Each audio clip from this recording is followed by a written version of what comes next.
So what was your expectations of going into Wadapalooza with your team? We definitely exceeded expectations big time. Not to say we barely qualified, but we were like on the top, like, or the lower tier of it. I want to say, like, I forget the numbers, but like 1 through 20 made elite, right? And then like 21 through 40 made RX or something like that. And we finished with a comfortable cushion, but we were like maybe 10 spots or 12 spots ahead of the cut line Mhm. before dropping down to intermediate. And we ended up almost finishing top 10 at the event itself. So Nice. we did super well. The events worked towards our strengths, like me, Isaac, and myself were more the gymnastic heavy guys, and Jackson is he's a 6'3" athlete, like collegiate national swimmer.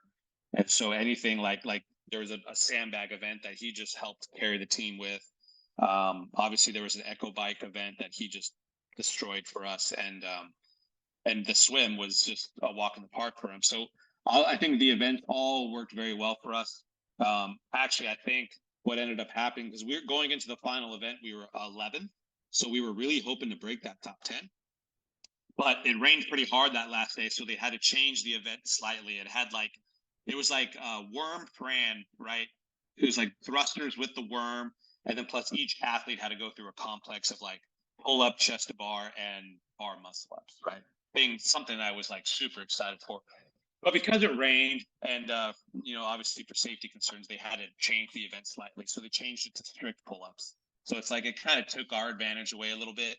Because even if you're a bigger dude, anybody there's no skill involved in a strict pull-up, right? Like No. you can do them, you can do them. So that one kind of ended up taking us out a little bit. So we ended up dropping to 16th, which we were still pretty stoked on. 16th out of 40 super competitive teams.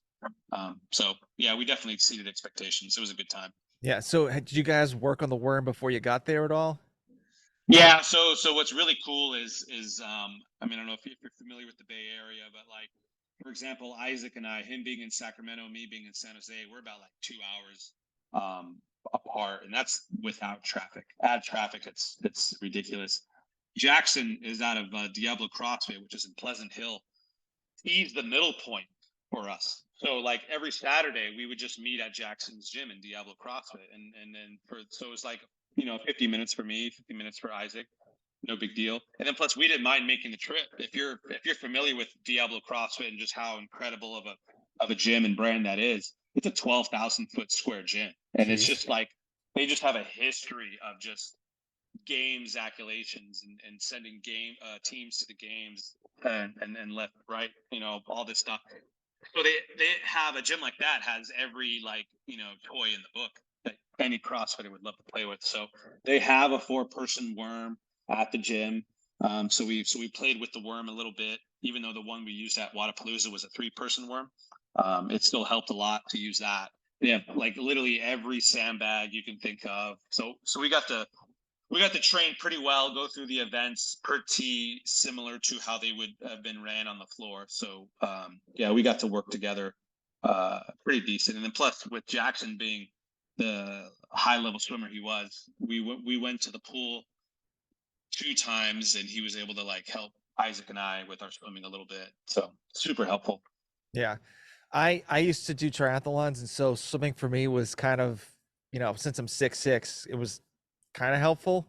But like Yeah. when I get the problem is with me, like I swim really good by myself, but if I get like people surrounding me, I always like freak out. And so I like kind of have to like pop my head out and like almost do like a doggy paddle, but like, Yeah. do like the normal strokes, but like just have to keep my head up the whole time just to see where I am. I know exactly what you mean, because I get worried that I'm going to run into something.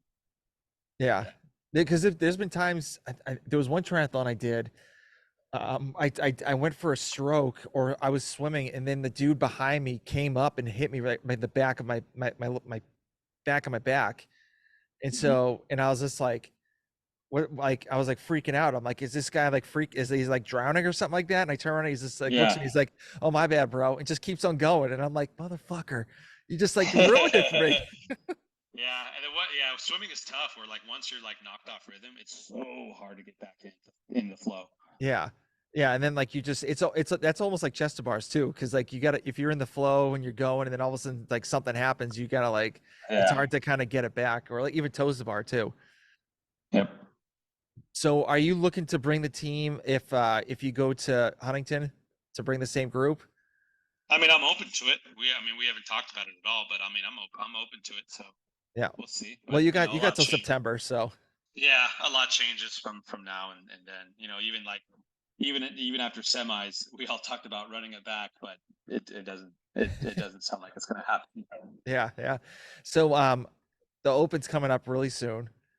Mm-hmm. So what are your obviously you're going to be doing the Open. So what is your Yeah. expectations of the Open for you?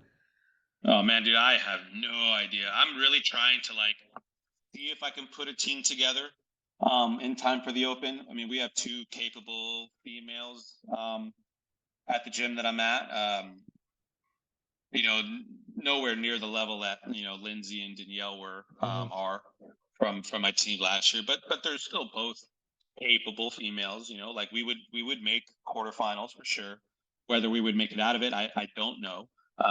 But you know, no disrespect to the West teams here, but they are kind of garbage. All the teams here on the West compared to the East, it's a lot more easier to compete and qualify out of the West. So there is that chance, but we just don't have a second male at my gym. I'm kind of it. So if I could find someone, that would be really awesome. Otherwise, you know, just enjoy the experience of it. You know, the Open, I think, because of the new changes, has made it even more irrelevant for someone like myself because now they take the top 25% into quarterfinals. So it's just like just get through the Open, enjoy the experience, enjoy the you know, enjoy it with you know my communities. Especially if I'm not on a team, I'm hoping to maybe do one one of the Open workouts over at CrossFit Livermore. You know, and get to experience with that community, and then do the ones that I can with my community over at Kindred. So if I do have to go the individual route, you know, just enjoy the experience of the Open. You know, I love it. It's one of my favorite times of the year.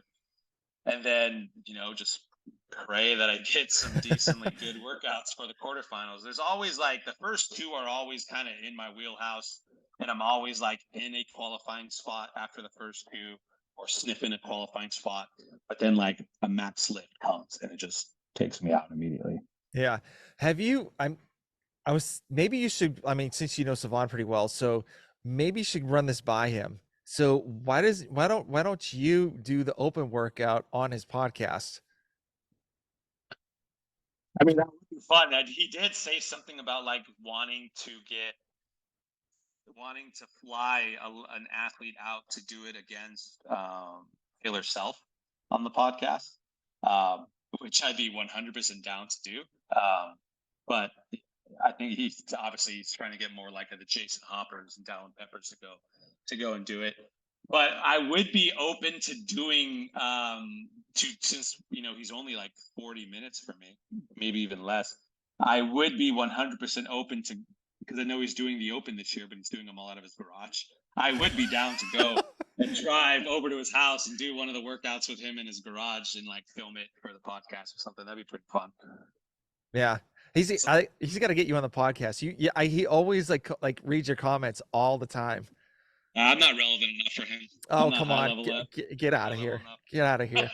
But I'm pretty stoked. I was able to get my boy Rafa on his podcast. He'll be on there on Monday, actually. On Monday. Okay, So cool. if you want to learn more about him, tune in.